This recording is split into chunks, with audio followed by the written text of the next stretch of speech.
to Italy or out of Wuhan, 10 years ago were very, very few. Today, there are something like 100 or 200 flights a day to various parts of the world. So I think what has spread the virus very fast is really travel. And that's why I think we are suffering the consequences and the rapid spread of this disease across the globe.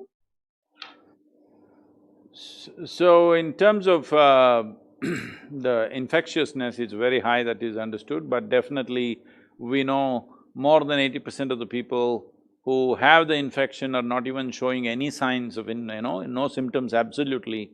They're going about normally. There's so many families that we know that entire families infected, but they had absolutely no symptoms and they're out of it after some time. So having said that, is the virus moving in that direction of becoming less virulent for human body? Well, Sadhguruji, the point is every virus mutates, and there is nothing to suggest that it is becoming less virulent or more virulent. It is going through mutations, which all viruses go through. The big problem that we have is that, this virus, like all viruses, it is really very lethal to people whose immune systems are compromised, which means they don't have the ability to fight these viruses. And this happens with many, many viruses. For instance, even in the SARS case, there were a number of fatalities, which was largely to the healthcare workers who did not protect themselves, and many people who were elderly also succumbed to the SARS virus. But fortunately, it hadn't spread too wide because, as I mentioned to you, travel at that time was not as much as it is today. Now, the other thing is that we must understand that this particular virus, if you look at the statistics, you're right, 80% of people have mild or asymptomatic versions of the virus. So it doesn't really affect 80% of the population in a lethal way.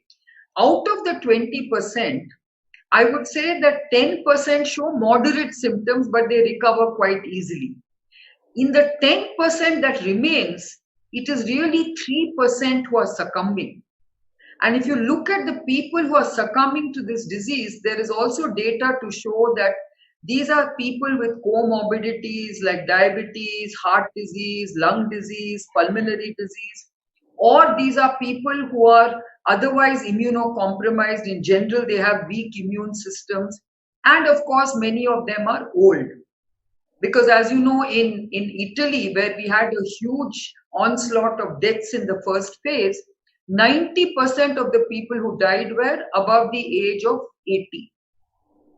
So there's a lot of data to show that by and large, most people in our population will not really have to face any kind of serious infection. But it is causing various other problems to the entire nation. Yes, in fact, that's the question I want to ask you, Guruji, because I think what this pandemic has actually done is it has basically completely changed the mental makeup of people. Today, there's a deep-rooted fear psychosis that has set into everyone's mind, saying, "Is this a Russian roulette where somebody will live and somebody will die?" Those are things, thoughts going in people's minds. Secondly, they want to know, when will we come out of this whole crisis?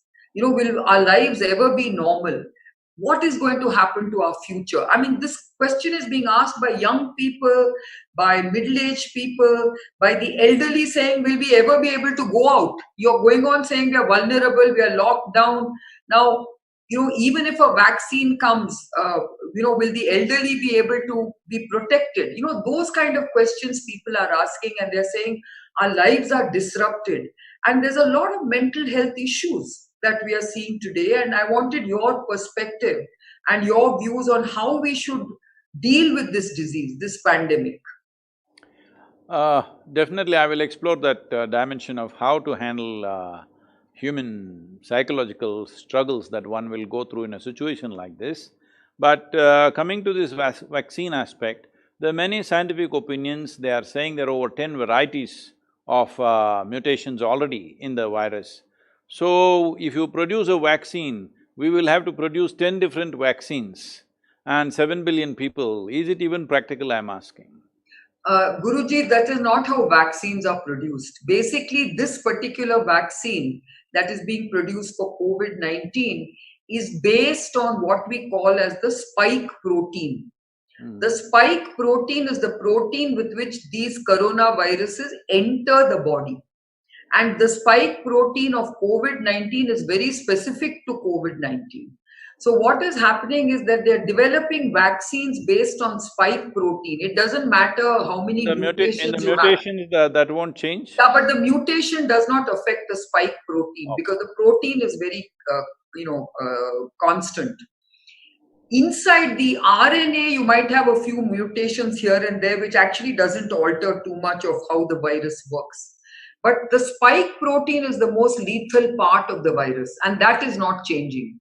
So when most of the viruses are being made using the spike protein, then the chances of the vaccine not working in the way people are thinking about it is not true. The only thing is every vaccine has to create a certain immune response in the from the body.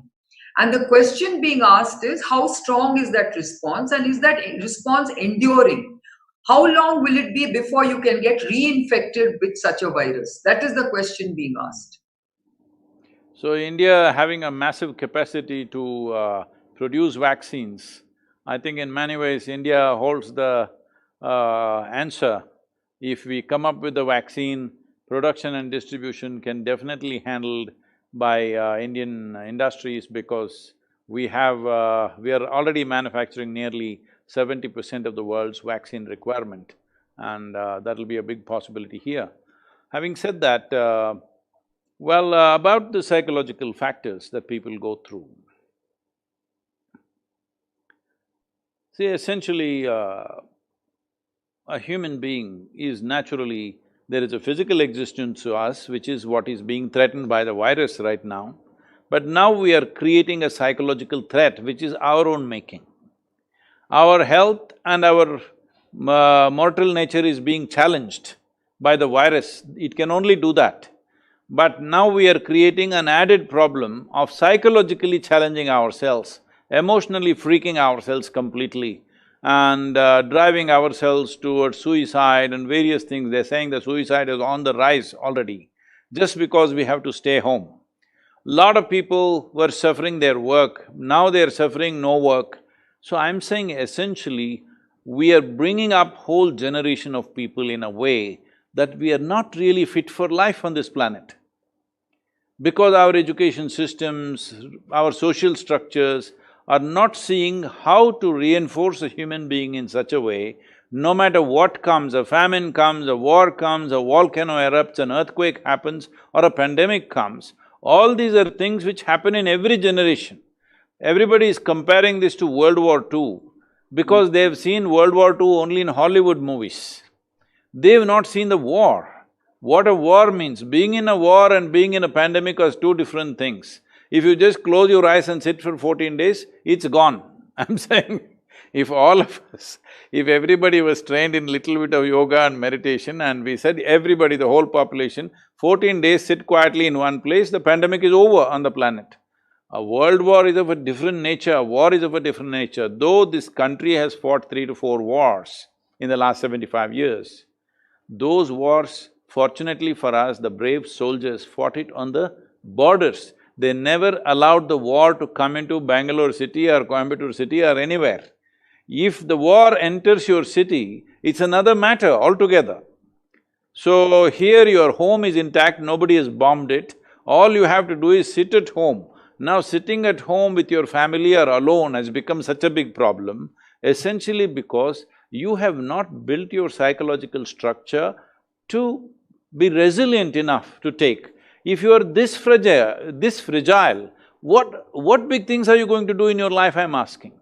I'm asking you, Kiran, you built a big business. Many times in the process of building this business, have you not faced situations worse than the pandemic in your personal life? Yeah, I mean, every Everybody failure has. Everybody has, you know. So I'm saying if your psychological fiber is not resilient enough, you are not going to do anything significant in your life. This must be understood.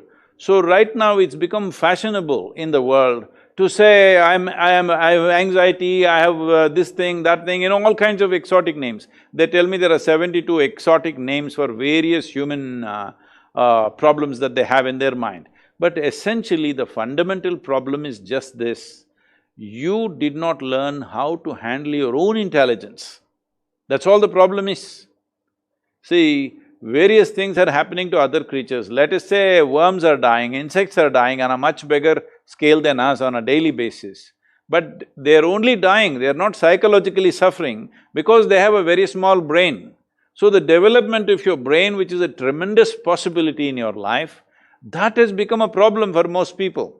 Because our education systems, our family structures, our social structures have done nothing to teach a human being how to manage our own faculties. When I say our own faculties, see, right now people are suffering. You don't have virus yet, somebody else has, but you are suffering. What is it you're suffering? You are imagining things that may happen to you. So essentially your imagination is out of control. So you do not know how to use your imagination to your benefit. Your imagination is driving you crazy. So I know this sounds harsh, but it is time we understand. If we But do not… if yeah, we but do not learn… Guruji, what I want to say is you're absolutely right about this kind of psychosis. But there is also another problem that people are facing, which is really the fear of the unknown, the fear of the future, not have, like a lot of young people are very worried that they've lost their jobs. That also brings in a very different type of, mental depression, because you were doing very well in your job, everything was fine. Suddenly you've been told you've been laid off, and you don't even know when you will get your next job. I mean, I'm also referring to all the migrant labor who started moving back to their towns, thinking, now what's going to happen to us? We might as well go back to our villages because we don't know whether we're going to get a job or not. I think this economic collateral damage that this pandemic has done to people is also a deep cause of worry for people. And that deep cause of worry also leads to, a mental, a negative state of mind where you say, am I ever going to come out of this? I want to understand that part. Mhm. So definitely it is true, I am not trying to belittle the challenge. Yeah. The challenge is there's no question, these are challenging times, there is absolutely no question about it. But I'm saying, is it not important as individual human beings, we build our psychological makeup or our psychological space in such a way that it's resilient enough to take the challenges, because challenges are also possibilities, variety of possibilities. Yes, there are economic challenge. My only concern is, as long as we don't starve anybody in this country, rest of it is fine. We must ensure that nobody starves. For this, what is most important? One thing is, fortunately in this country, over 60% of the population is in agriculture. So they have things to do and they will not be out of work. There is work to do on the field and we will make sure food is produced. Once there is substantial food, it's only a question of distribution. In terms of policy, the government is doing many things to ensure that nobody starves. And a whole lot of people from cities have gone back to the village, so more human potential will go into agriculture. If agricultural policies already, this is something through Rally for Rivers, as you know, we've been fighting with the government to relax the farmers' produce from all kinds of controls. It took the virus to do it, I couldn't do it.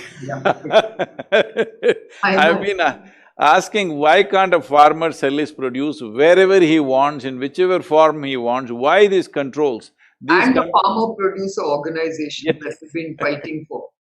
So these laws come from another time when there were famines, as food control was created because there used to be famine, so the distribution and control should be in the hands of the governments. The age of famines are gone today. So now it is a question of agriculture being a successful, lucrative commerce. So if that happens, for the latitudinal spread that we have from Kanyakumari to Kashmir. 12 months of the year we can grow crops in this country. This is one of the few countries where you can do that. And we have 60% of the population involved in agriculture.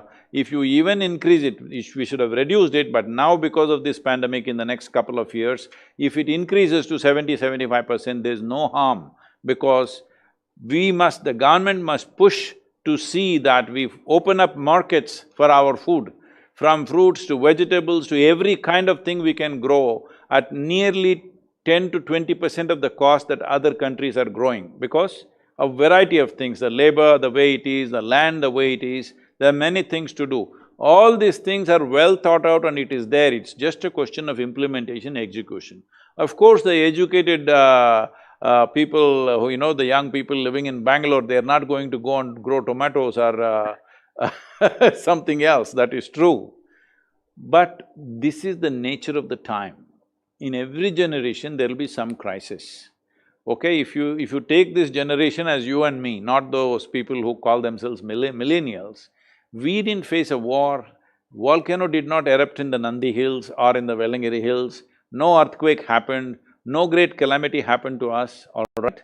This is a very fortunate calamity compared to what other people have faced, isn't it so? Those who lived in the World War II era, what they faced, those who lived in the times of Bengal famine, what they faced and what we are facing, nothing, the way we are equipped today with technology and wherever you are in communication. So, we need to understand as a generation of people, we have had the best time, a challenge has come, let us see how to ride this challenge in the best possible way. I see there's a tremendous possibility for a developing country like India, because even if you compare yourself to other Asian nations, leave the Western nations, even the Asian nations, we are 20 to 25 years behind them. This is our best opportunity to catch up. In the next 5 to 8 years' time, we can catch up and level the living standards to how at least the other Asian nations are for every human being who lives here. It's not just about a few successful people. Right now, only 2 to 5% of the people are living in a certain level of comfort and well-being. Rest of the people, nearly 40% are living in a very bad state, another 40% are living in a struggling kind of state, not in a comfortable state.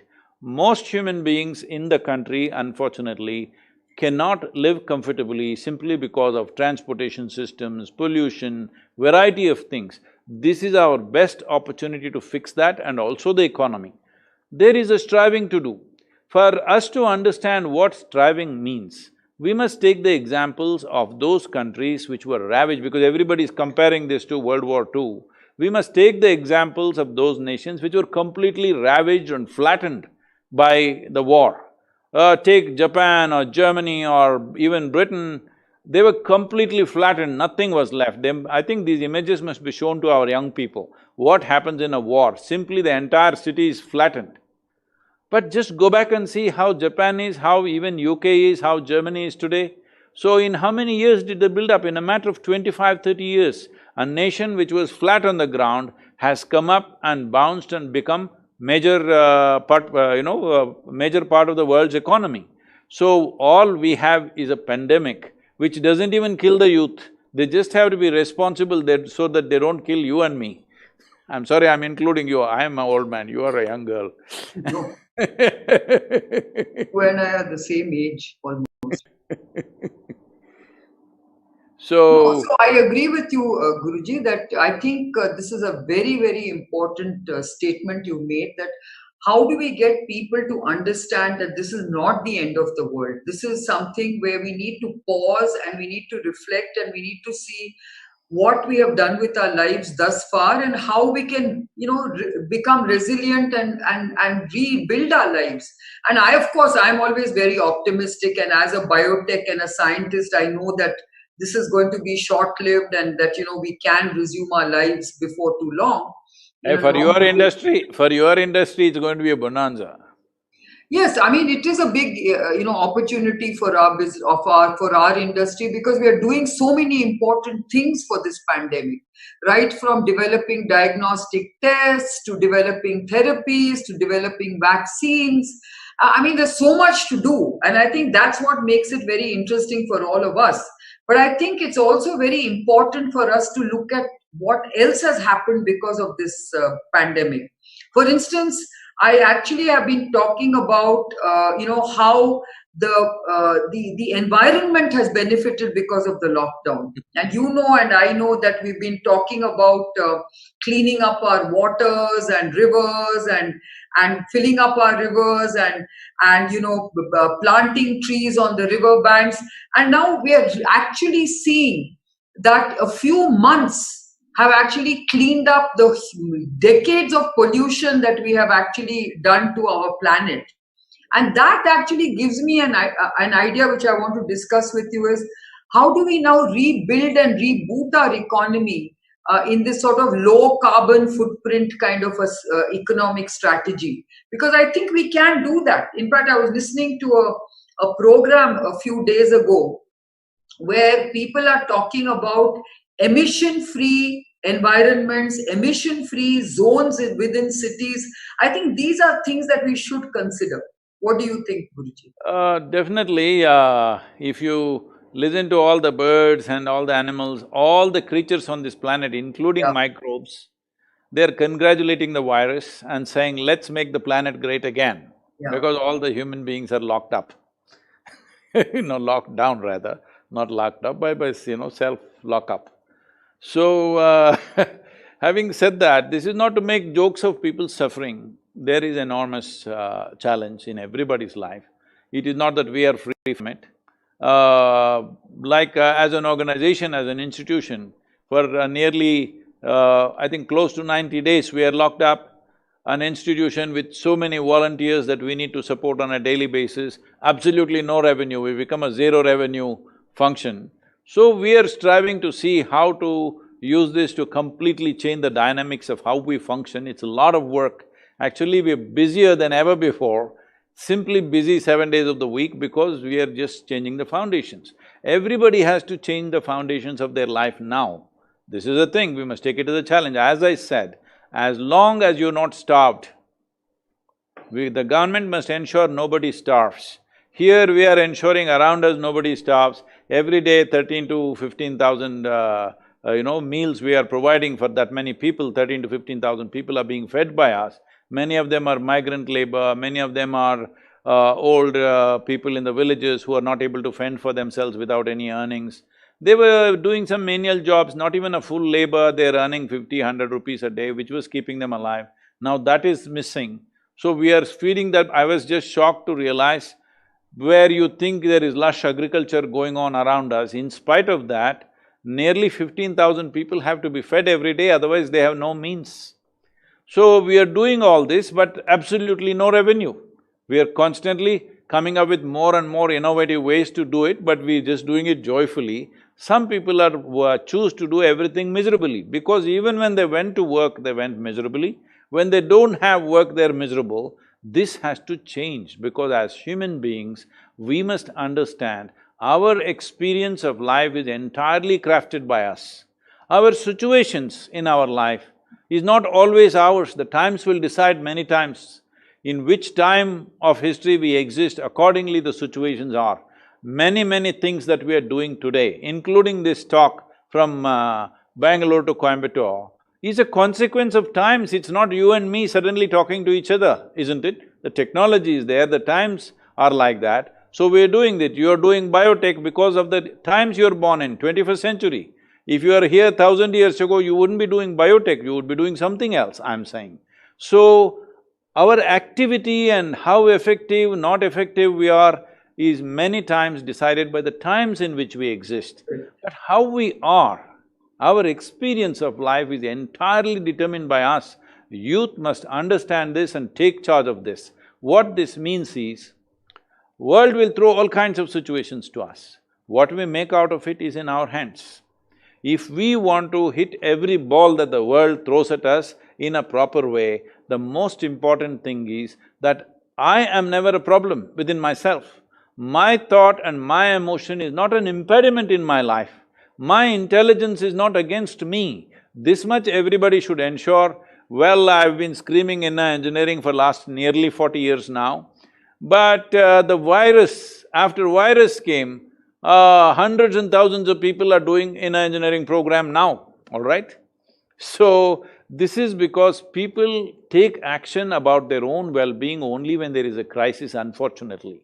I'm saying this crisis has come, at some time it'll pass, whether it'll pass in 2 months, 3 months, 6 months, but it will pass, all right, one way or the other.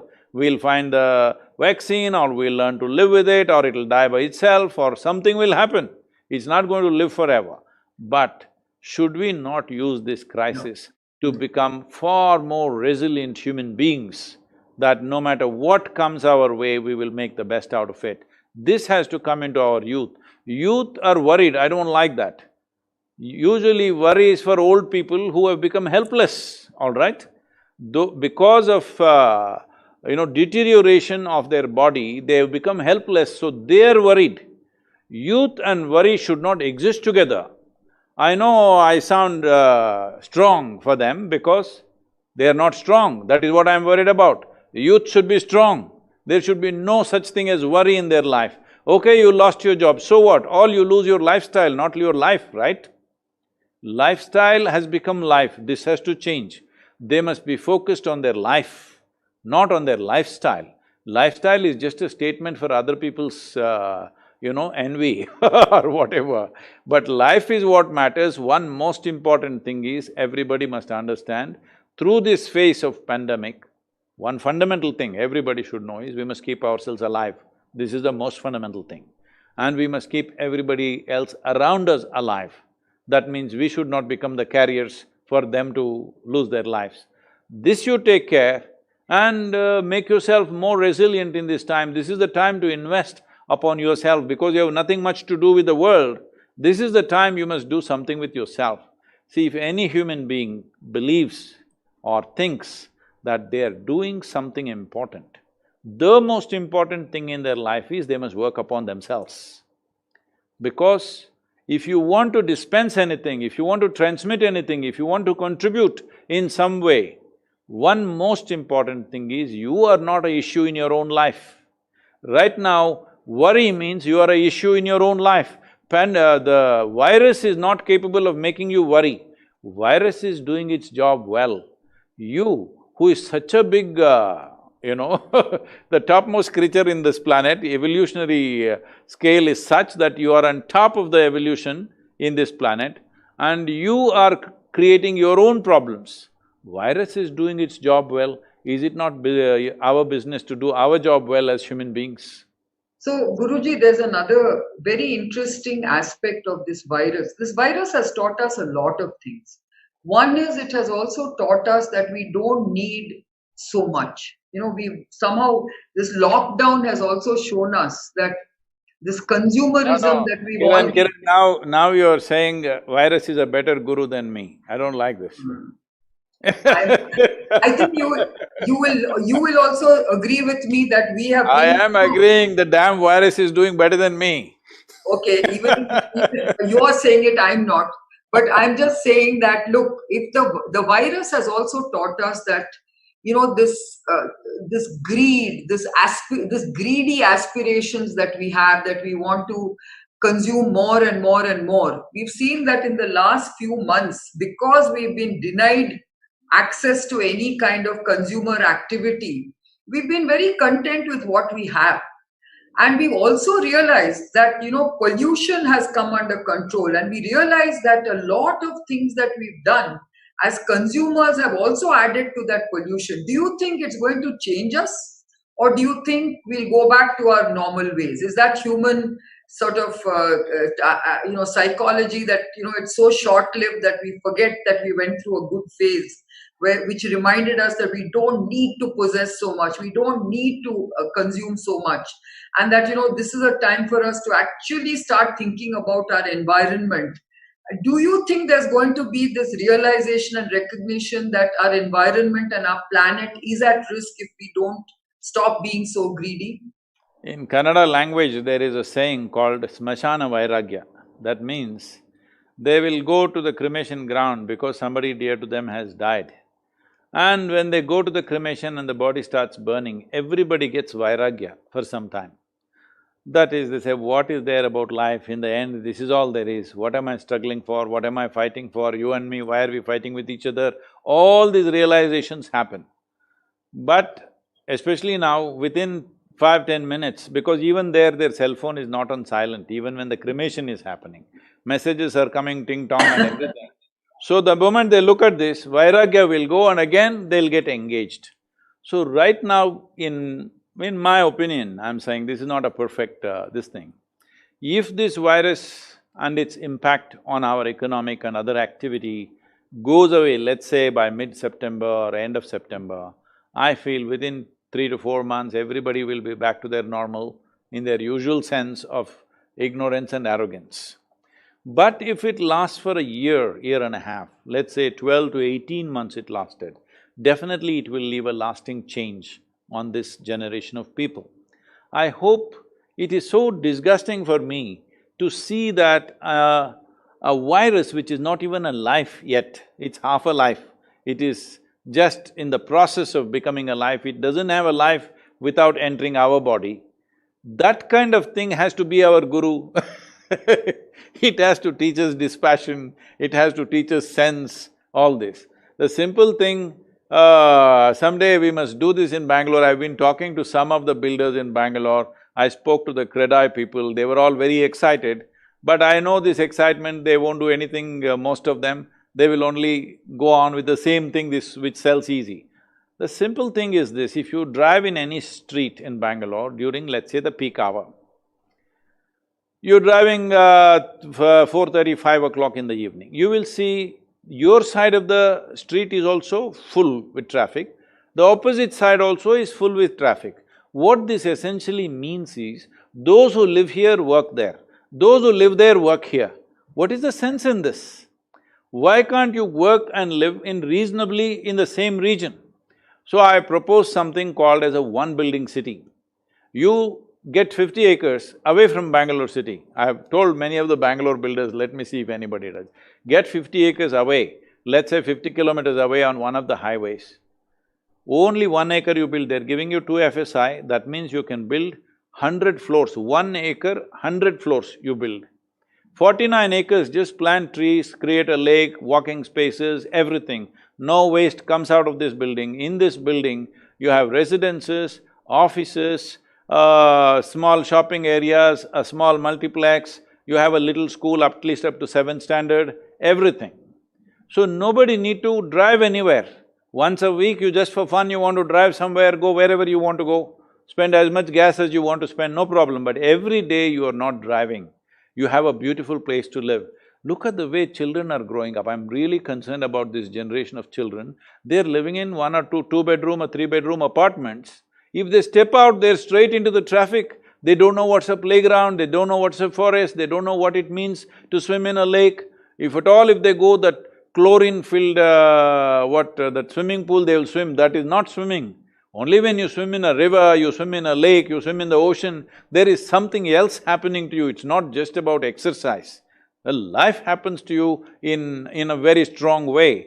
Children as a generation of people, they're not experiencing this. This means, I'm telling you, we don't need such a coronavirus. Simply, if the bat sneezes, we will all die.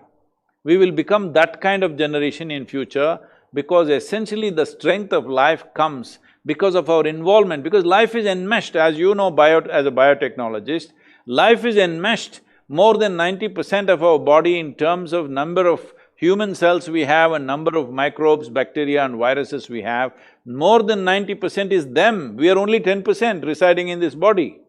Our parental genetics and DNA is only 10%, rest is all them. Why are we not able to handle them? Simply because our bodies have become so weak. In my opinion, I could be wrong, please tell me as a scientist. I feel these kind of viruses might have come thousands of times, but previous generations handled it well. As a generation, as you said, one thing is the airline travel which goes across the world, another thing is our physical bodies, physiologically, we are the weakest generation ever. Never before humanity was this weak. In basic constitution, we have become weak. When people worked on the land, either they hunted or they farmed or did something, they were of a different level of strength. which we don't have right now. And this is further going to deteriorate if you don't take care of what kind of spaces we live in, how we build our cities. This is what the youth should get involved in. It is very, very important. No, so Guruji, slight correction. I think, the human race has been, a victim of very virulent strains of microbes and viruses in the past also. But the thing is that, we are now a much larger Population. population in the world. And I think what has happened is we've also, sort of started destroying a lot of the natural habitat of animals and things like that. So a lot of that has created different kinds of viruses. But it's not to say that we haven't, you've seen huge number of animal species have been destroyed by viruses in the past.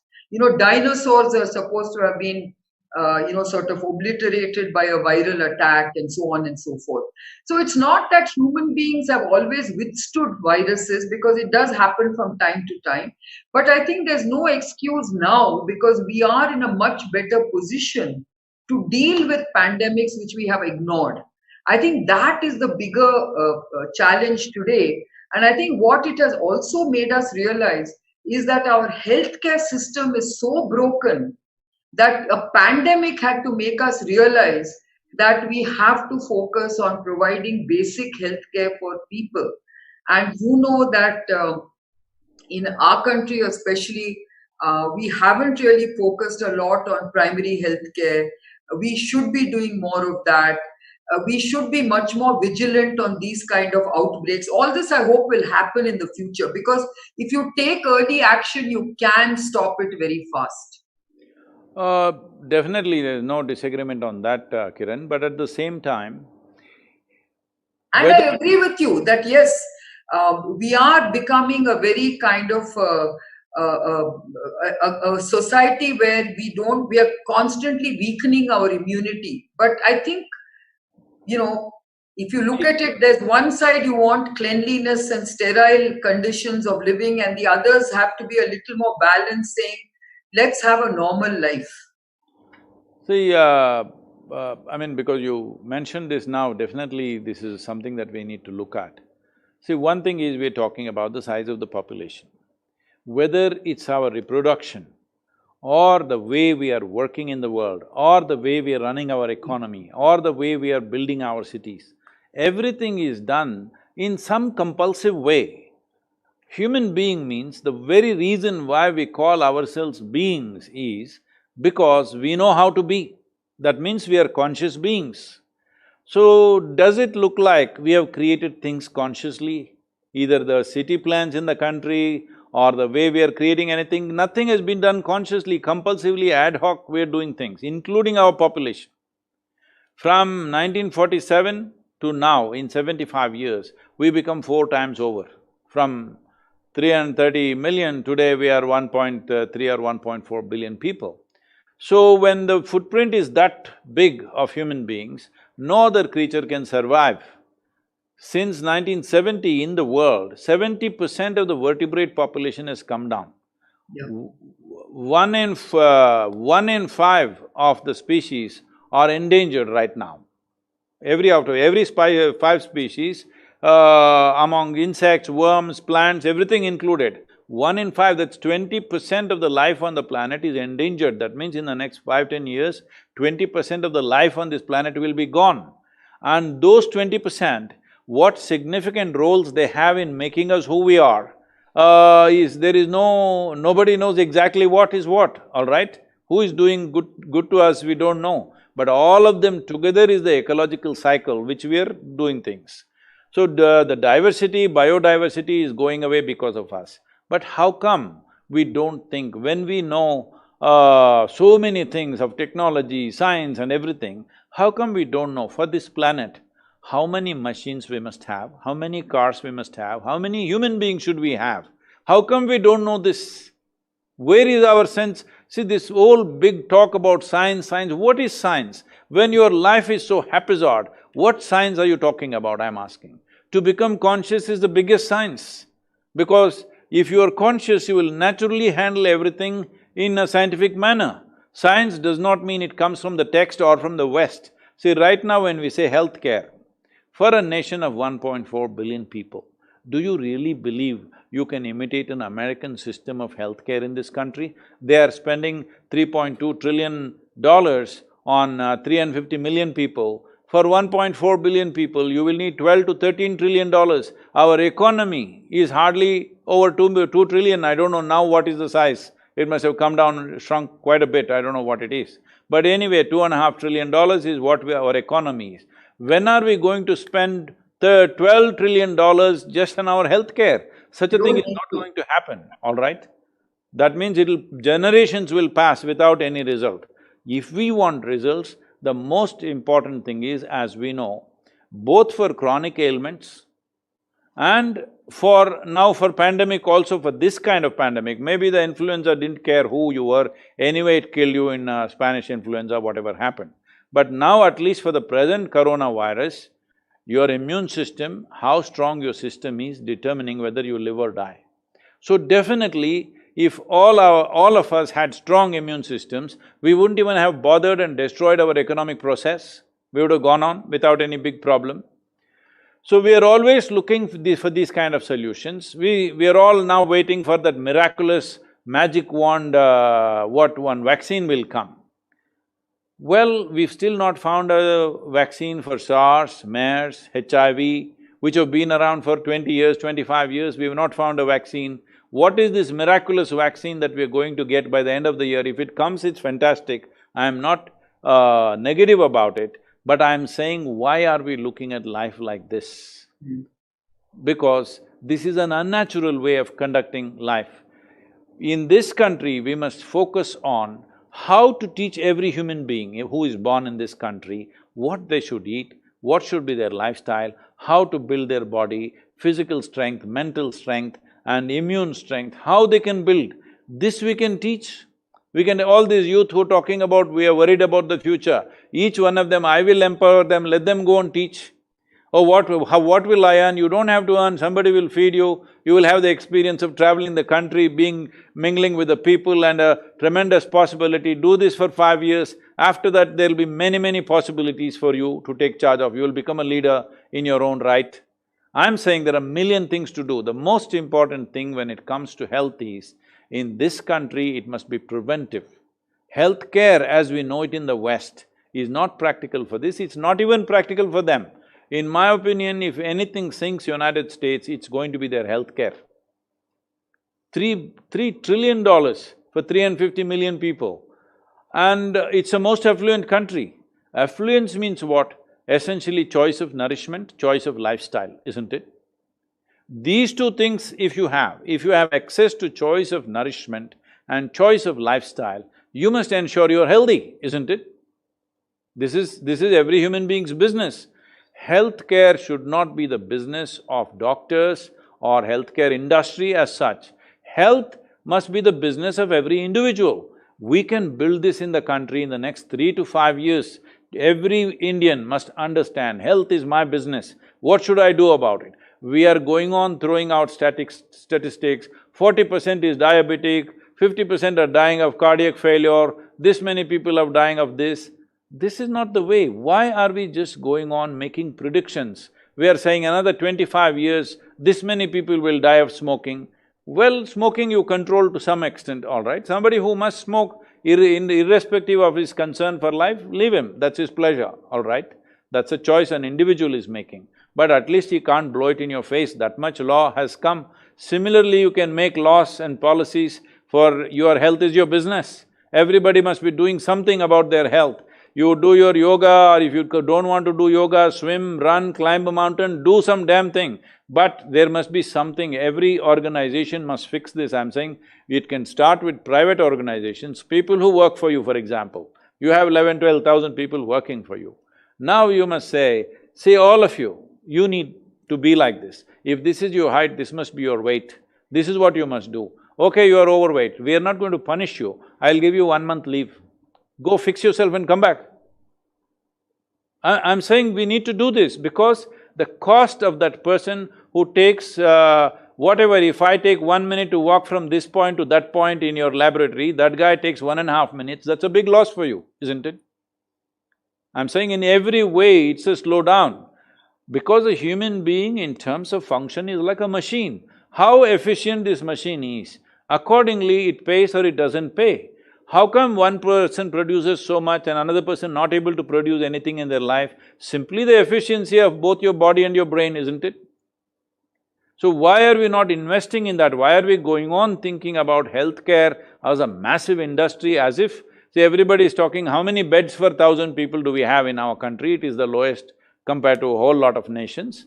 But I'm saying, why should people go to a hospital bed? I have not been in a hospital bed all my life. I will see how to fix myself. I will tell you, we started this thing, now we renamed it as rejuvenation.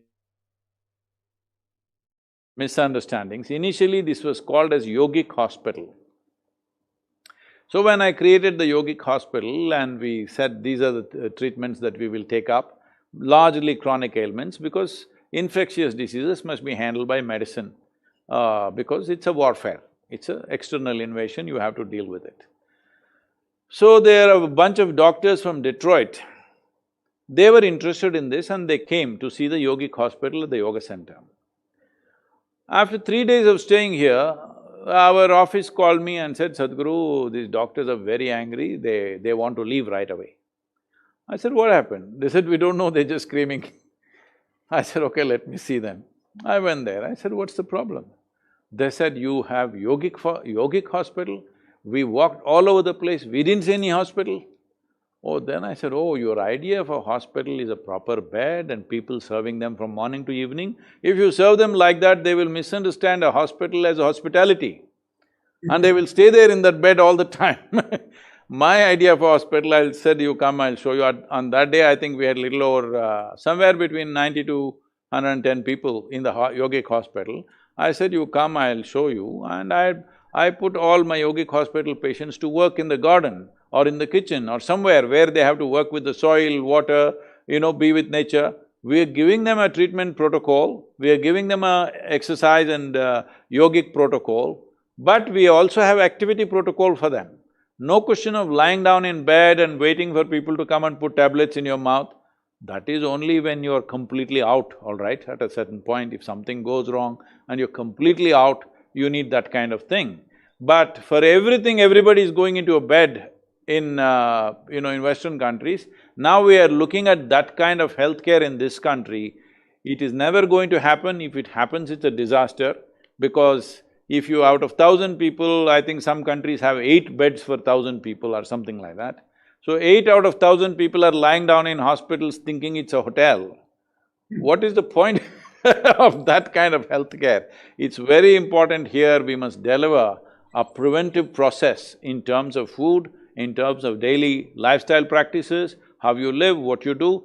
Industry, businesses, everybody must set up these standards that it's your business to be healthy. It's not just about you, it's about the organization that you work for, it is about the nation in which you live.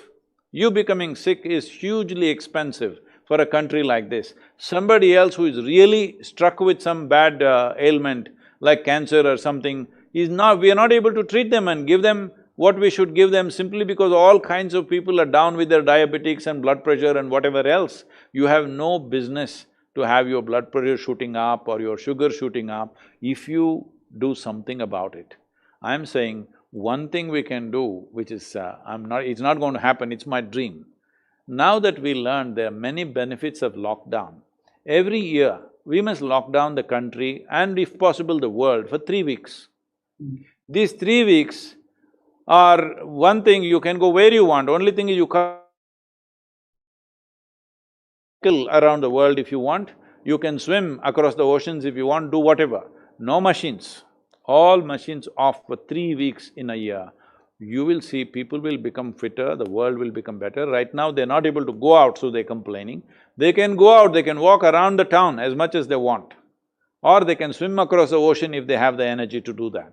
But no machines for 3 weeks in a year. It'll make such a tremendous significance, because the way we are driving our economy, all of us, I'm saying, every one of us without exception, we are like a powerful engine roaring.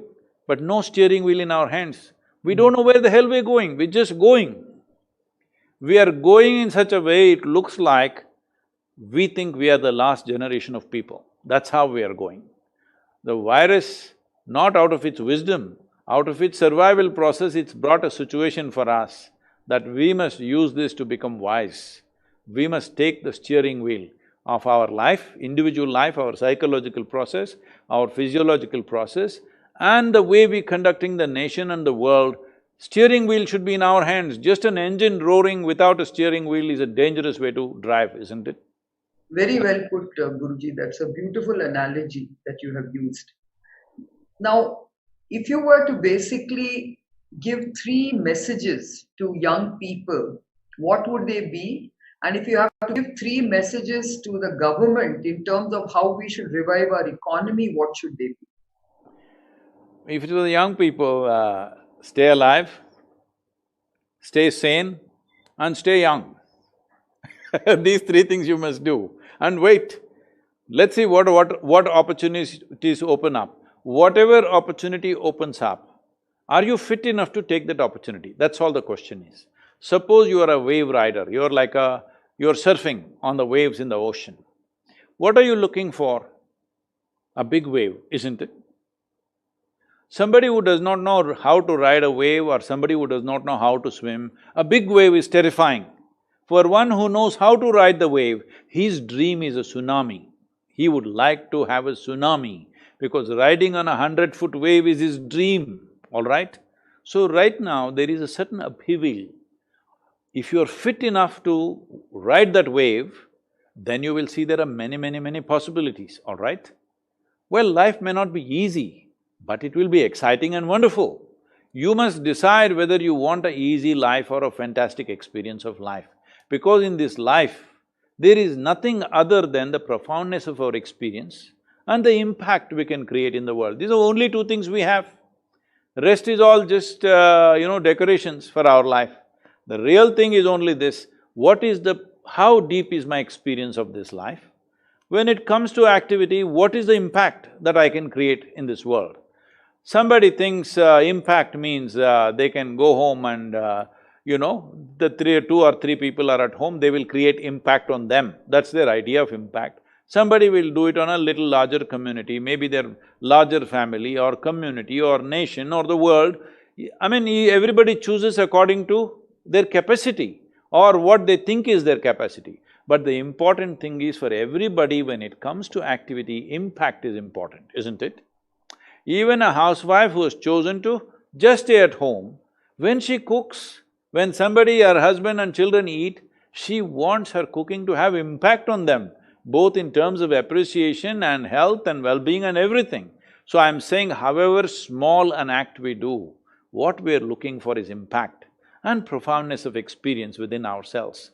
For this, you gear yourself up. Let this pass, it'll pass in a few months. When it passes, let's open our eyes and look what opportunities. There will be a whole lot of opportunities. We must grab that. Till then, you stay alive, you stay sane, and you stay young. Young means you're still a life in the making. You don't know what is worry. You're looking for adventure. When you're looking for adventure, you're not looking for a tame job which will come your way and which will give you livelihood. You're looking for adventure. Youth means you must looking for adventure. This is an adventurous time. You must make use of it. For the government, one thing they must ensure is, because agricultural activity, we must invest in that, I think they're beginning to do that. Release the farmer from the shackles, break open the markets in the world for our agricultural produce, because we can become the breadbasket of the world because of the latitudinal spread and 12-month agriculture and 60% of the population knowing this magic of transforming mud into food. This is not a simple thing. All these three ingredients are there. Only problem is, we have not sorted out the problems of lack of scale in agriculture.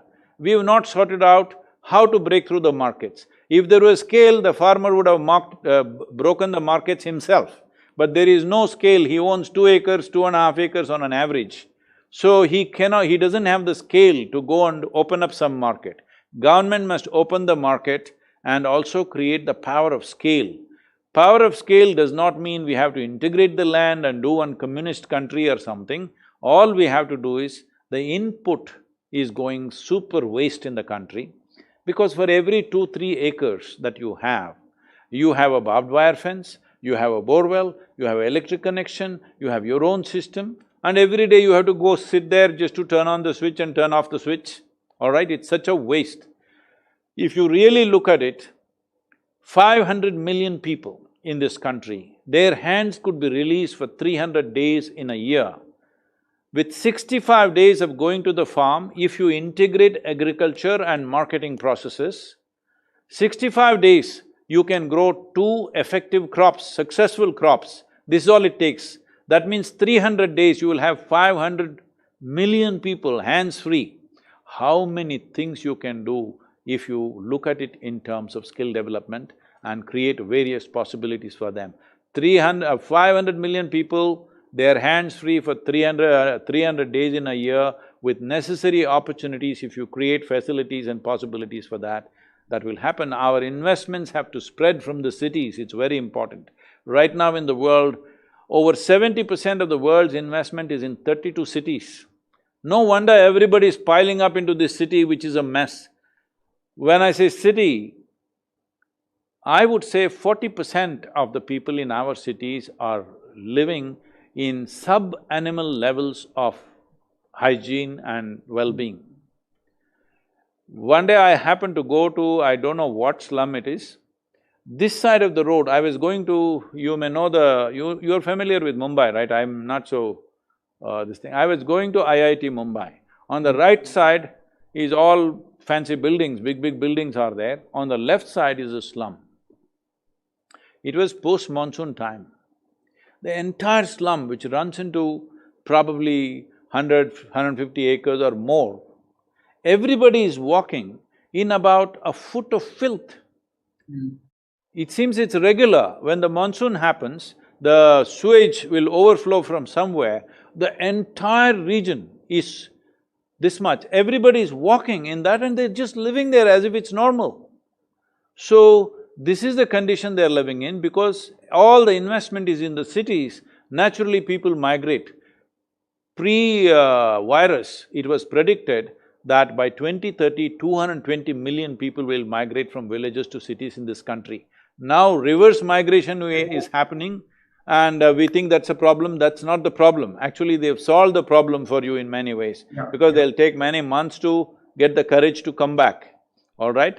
This will disrupt some of the businesses. There are many problems. I'm not trying to belittle the problems of the existing businesses, but these problems are our problems.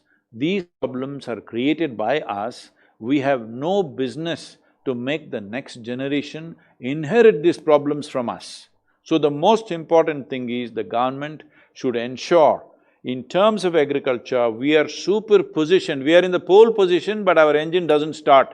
That's the problem. We are in a race. If you think you're in a race, you got the pole position in terms of latitudinal spread that you have, in terms of 60% still being in this. Just imagine in this pandemic, suppose 90% of your population was in industrial work or services, whatever. 3 months closure means finished.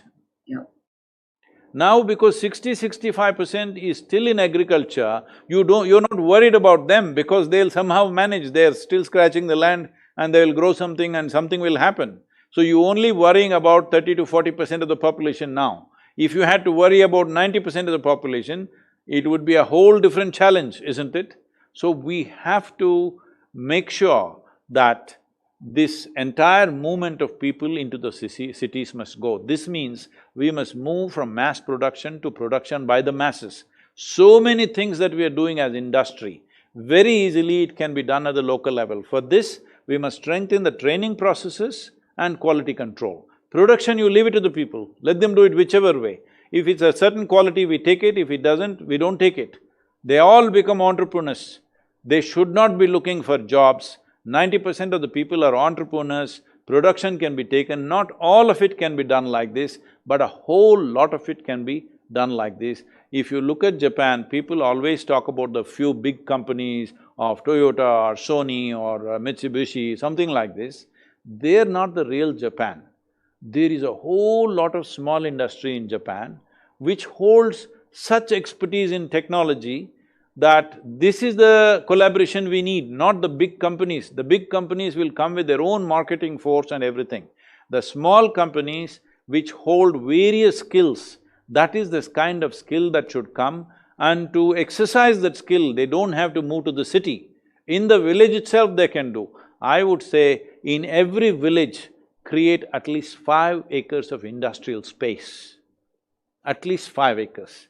And in every place where there is at least 5,000 people, at least 5 acres of industrial space, see what all industries can produce there. Produce there does not mean the main industry itself need not go there and produce. They will do the training, they will do the quality control, individual people, local entrepreneurs will do their own thing. We need to do that because in a country of this density of population, if they all start piling up on the cities, already most cities are unlivable. Most cities are unlivable. Unfortunately, a wonderful city like Bangalore in 25 years, it's become unlivable, quite unlivable, isn't it? That's true, that's true. So I guess we have to look at this pandemic as an adversity which throws up many, many challenges and many, many opportunities. I mean, that's the way I've looked at it. And that's what you're also saying, that we can change the way we are living, we can change a lot of our policies, and we can, of course, create a lot of new and different opportunities for the masses. See, we are best positioned compared to any other generation in terms of technology, in terms of communication, in terms of everything. We are best positioned compared to any other generation. We have no business to complain. Only thing that we must ensure is not a single person will die of starvation. If you take care of that one thing, rest it doesn't matter whether I live with 25 pairs of clothes or two, what does it matter? It's okay, if I'm well fed, I'm nourished. Rest is question of my genius and my capability and my industry, where it'll take me, isn't it? Anyway, that was a great conversation, Sadhguruji, and as always, you always come up with such wonderful words of wisdom and wonderful discussions. I'm sure you've inspired many, many, many people who have been listening to this program. Thank you for giving me this opportunity for engaging in this conversation with you. And, I'm sure we'll have many more occasions to keep talking about what this pandemic has taught us and what we can do, and how we can live our lives with resilience. So thank you, Guruji. Thank you so much. I must tell you this because in my life I had never really painted. Now I have turned into a painter because Oh, I wow. have to feed all these people, every day 13 to 15,000 people. My first painting sold for 4 crores and 14 lakhs. Fantastic. So I My have to see sec… your art. my second painting is out for the auction on Guru Purnima, it'll go. Already it has crossed for 5.1 crores. So what are So, you painting on? What are the themes you're painting on? see, I never imagined… See, I always paint pictures in my mind, all right, because I don't think in words, I think in pictures, so I am always painting pictures in my mind. I never thought my hand could translate that onto the canvas. So I started doing something. Initially, I used acrylic and did something. And after that, I started using various natural material, like I'm just using soil background, using soil, filtered soil with tree resin. This is all my own innovation, I don't think anybody has done this before. I'm using tree resin with that so that it doesn't peel off, it's just sticking to the canvas well. I'm using turmeric as background, I'm using cow dung. Oh, wow. That's amazing. Yes. And but I'm almost contributing 10 crores in this 15-20 days to just feed the people. This is Well, my I can personal tell you that your contribution. works of art are, matching all the great maestros. So you are doing a great job for a good cause. I think they're putting up this painting. Will it go to her? Yeah, yeah, I can see it. It's You can beautiful. see this. See, Yes. this is just cow dung background with tree resin. Rest is charcoal, turmeric and a little bit of lime. So there Wow. is completely natural material. Very This nice. was… this was done in the honor of a bull that we had. He was with us for many years. Unfortunately, he broke his leg just at the beginning of the lockdown, and none of the veterinarians were available. 2-3 days we tried to treat him, and he's one of the first collateral damage here of the lockdown, he died. So in honor of him, he's called Bhairava, in honor of him I did this painting. Wonderful, Guruji. That's your creative best is also coming out in your paintings. So wonderful to see that. So I have an alternate profession in case Yes. nobody wants to listen to me, I can paint. Thank you, Anyway, Kiran. Thank you very much. namaskaram. Thank you so much.